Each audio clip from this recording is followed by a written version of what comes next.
Hello and welcome to Stretford Paddock. My name is Joe and this is Freddy Quinne. We have just watched Manchester United draw 2-2 with Brentford. What did you make of that?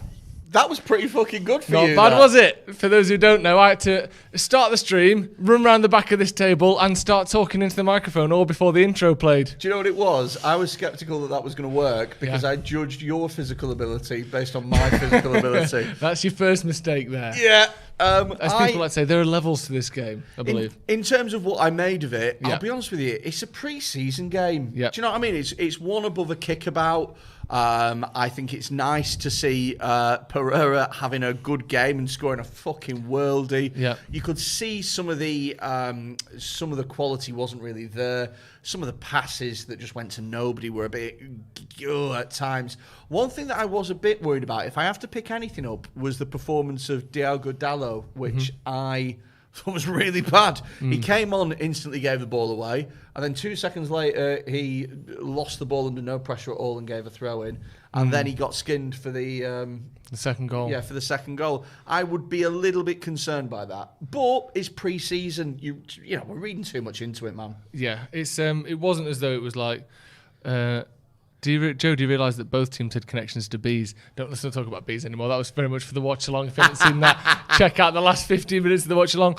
Pre-season is pre-season, isn't it? But at the same time, I don't think it ever hurts to put in a good performance. Like you're saying there about Dalot. You don't think that's the end of his career, but you do think, I wish he'd have played better. Yeah, but it's a fine line, in it, between wanting them to play well, but also not reading too much into the performance. Yeah. It's like McCullough was saying, this team is never going to exist as an 11 again. No. It's like just a fingerprint. It's unique to this night. The 11 players that are fit. Yeah. It's not... I mean, there's no way I think Solskjaer has sat down and gone, right, okay, how do we properly, tactically counter Brentford? What are we going to do? It's just gone, look, let's get these players fit. Let's get them ready. I have said, I mentioned this in the watch-along, I'm worried that Leeds is our first game, purely because you couldn't pick a more physical... And that's one team that will not go into that game underprepared, unfit, unready. They will be as fit and as ready to go as anyone could possibly be. Look, I mean, at the end of the day, I don't think it's unfair to say that with two fully fit, fully prepared teams, United always beat Leeds. But first game of the season, how many players have Leeds had away at the Euros, away at the Copper? I don't know off the top of my head, but my guess would be not many. In terms of United, most of our team. Well, it goes to show, doesn't it, that, other than Wan-Bissaka and maybe Lingard, Mason Greenwood, none of that team starts the first game of the season. Oh, no, absolutely not. So, we've still got 9 players out with, just over 2 weeks till the season starts? Do you know what, to be fair, other than the two that you mentioned, I don't think any of those even make the bench. Maybe Matic. Maybe Matic, maybe... Brandon Williams, maybe, but that starting 11's going nowhere near. No, Mengi's going to go out on loan. Tuanzebe, you'd imagine, goes out on loan. Fucking Heaton's there to make up the numbers. Matic isn't going to be getting game time. No. Pereira, we want to get rid of him. Yeah, Juan Mata is sticking around the club, but he could easily go. Apart from Green, Elanga's probably going to get a loan move as well. Let's speak. You mentioned a few players there, a couple of them being goal scorers. Let's talk about the game a little bit then. United's goals specifically. That first goal by Elanga, ball crossed in by Aaron Wan-Bissaka, someone you mentioned before, 12 minutes in, and a lovely finish, wasn't it? And that's his second goal in, 4 days now, Anthony Elanga? Yeah, it was a very smart finish. Yeah. And also as well, you've got to factor in the fact that he was leaning back as well at the time. So the skill involved to be able to take the pace of the cross and just place it in the corner whilst leaning back, balance all over the place. That's a really nice finish. He was almost, falling makes it sound like he's not in control, but he almost fell backwards so that his body weight would be in the right position as he hit it. But he was falling backwards as he hit it. Oh, yeah. But, I mean, he planned to do that. It was a really good finish, wasn't it? A really nice finish, yeah. And then Dave Pritt, who, alongside Jay, does our academy review on the channel, who goes to watch, loads of academy games, under 23s, under 18s, always talked about Elanga's goal-scoring ability, cutting in off the wing, putting the ball in the net. And it's something that a lot of youngsters have. They don't often come through with that sort of, it's a difficult volley that, and that's a good trait for a young lad to have, because you can sort of always fall back on very good finishing. Yeah, and also as well, like, aside from anything else, what it's going to do to his confidence is going to be brilliant. Yeah. Because if you score a goal like that in pre-season, a really smart finish in a competitive game, well, semi-competitive game.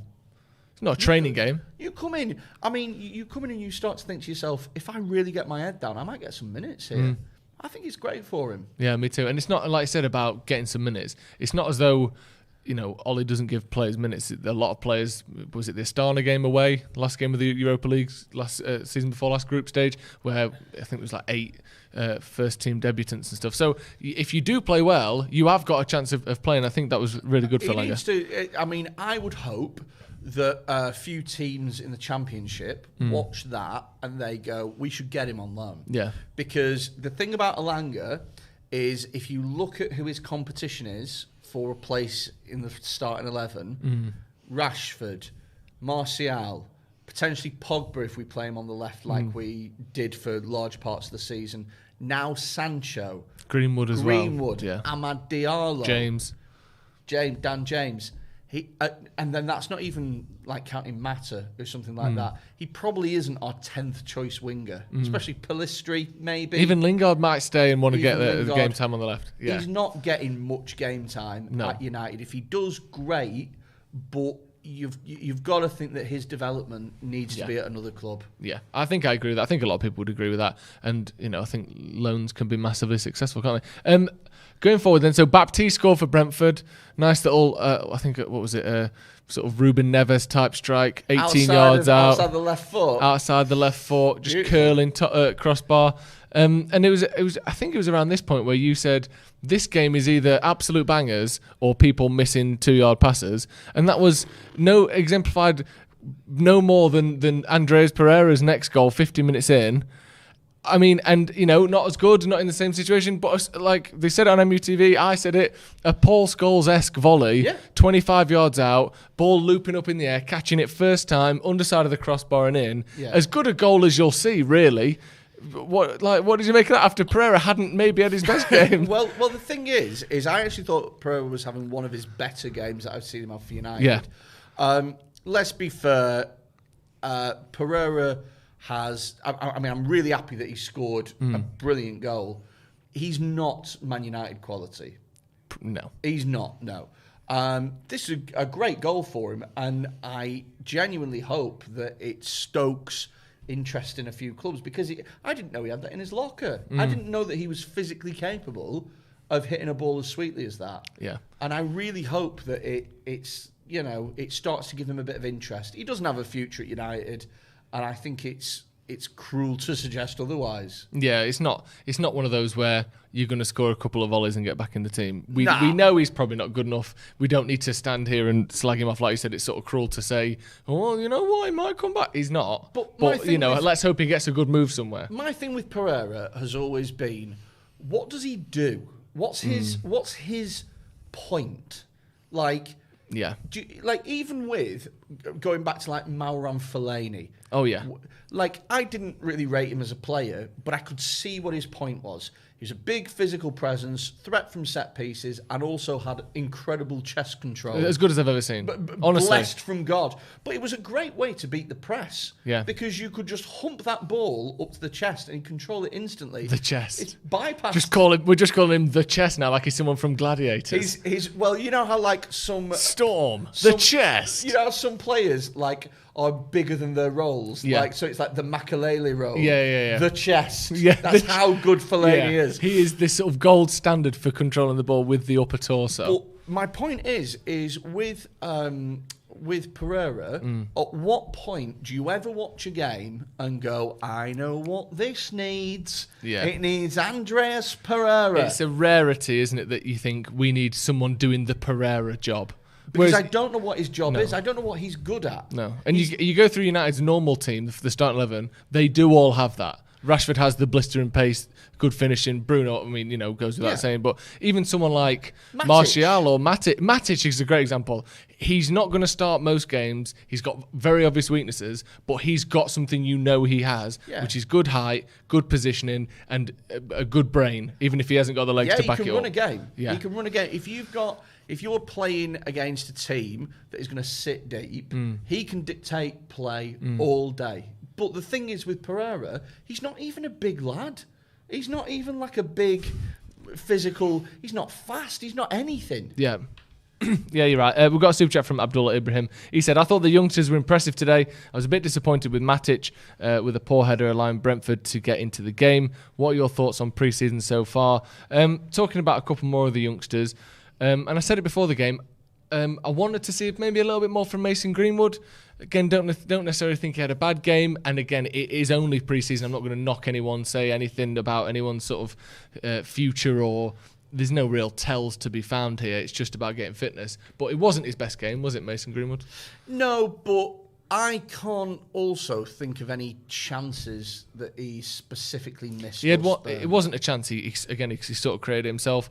Classic Mason Greenwood style, right hand side, couple of step overs, knocked it inside, and just found the goalkeeper. But I'm not saying he was bad, but he just there wasn't an awful lot of quality in this game. Yeah. Now, with no disrespect to them at all, the chances that you are going to get with Mata and Lingard behind you are nowhere near the same as the chances that you are going to get with Bruno, Sancho, Pogba around you. It's nowhere near the same.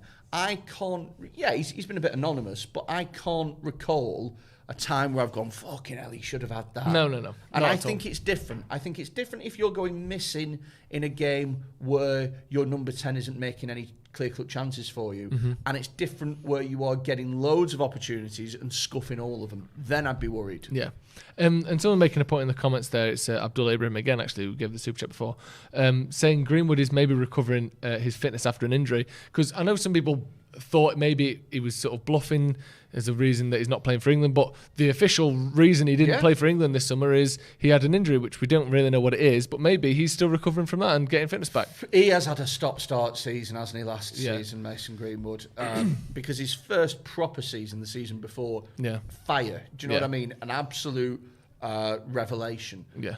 But then you look at last season, he had personal problems, he had injury, he was coming in and out of the team. And sometimes that can be, it can be the making or the breaking of a player. And I think we'll see this season what it's done to him. Because if he takes what happened last season, both on and off the pitch, and he adjusts his mindset properly, he's got all the skills to be a world-class striker. Yeah, he could be Man United's number 9 for 10 years. Yeah, easily. A lot of praise for Elanga in the comments. People saying I'd play Elanga over Martial, bit pushing it a little bit. Well, look, I mean, slight recency bias. I'll be honest. If Anthony Martial leaves the club, I will be pleased. Really, I think if we can get what we paid for him, 40-50 million pound, and he goes, I'll be happy with that myself. I don't see where Martial fits in at United because he's too lazy to play on the wing. He doesn't track back enough. But as a number 9, he doesn't offer enough. So I don't know where his position is. Yeah, it's going to be... speaking of make or break, I mean, not that you were saying that this is Mason's last chance this season by any means, but I think this is Martial's last chance this season. I think he's got to come out certainly double digits in terms of goals, prove himself as a either starting player down the middle or certainly a backup that you can rely on in the big games. I think if he doesn't do that, this will be his last year. Okay, so let me ask you this. Yeah. Someone comes in, you're in charge of United, somebody comes in, 50 million quid for Anthony Martial right now, do you take it? No, because we're just getting to the point where we're a couple of fine-tuned pieces away from really challenging here. I don't want to have to give myself more transfers to make. Because if we get rid of him, I think we do need someone else, especially with Rashford potentially being out for 2 months. I think at the minute, Martial plays on the left-hand side. You don't have to ask any questions. But also with the way that Pogba's been playing on the left-hand side. Well, yeah. Also with the emergence of Amad Diallo, who looks like a real Well, that's what I'm saying. One more season. I think you give him this season, and then we go from there. Okay. Just because I just don't want to be losing too many.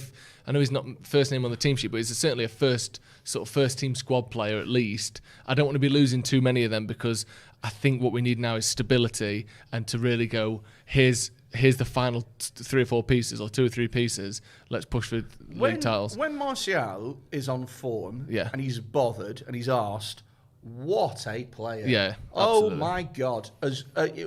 Almost world class. Yeah.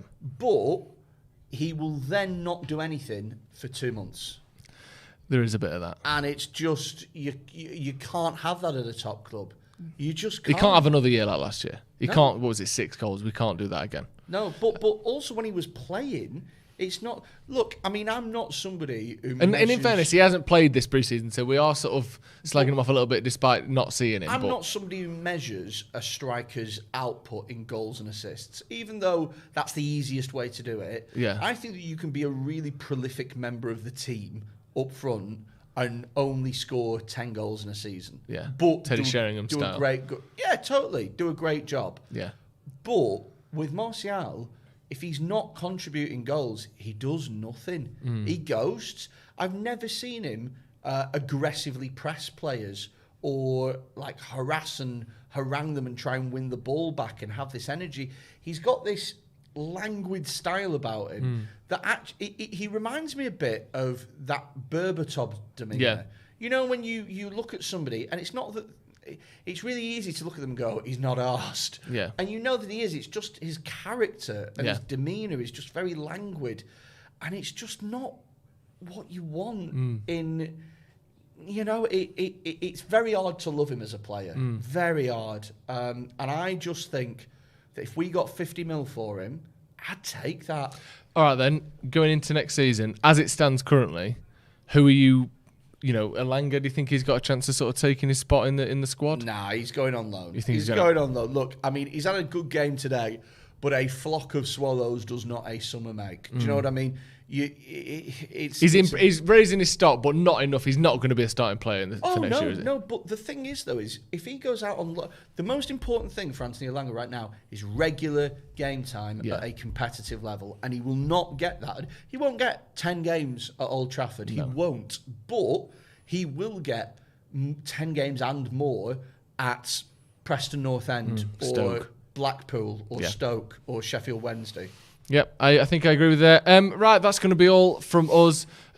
United drawing doesn't really matter too much, does it? We saw some excellent goals today. Even Brentford's goals were both very good. Absolute sort of Arjen Robben-esque, the second one, wasn't it? That sort of took Dalot out of his position. We've got a super chat just before we go. Vicky Palayam says, Martial is like our other strikers, had little to no service. Interesting, especially with Rashford always being greedy and James not making the right decisions. A defender of Martial there, but I guess you don't necessarily agree with that. No, because the thing is if that was true, then Cavani would be getting 6 goals a season, and Rashford would be getting 6 goals a season, and Greenwood would be getting 6 goals a season. But and Bruno would be getting six assists a season, and he's getting more than double that. Exactly. Yeah. So my point is, the fact that everyone else seems to be scoring and contributing makes me believe that that's a him problem rather than a team problem. I think I agree. But again, it's not necessarily about Anthony Martial. United have drawn 2-2 with Brentford. The next game will be this weekend against Rochdale, is it? Is it Rochdale? I believe it's Rochdale this weekend. We'll obviously be doing a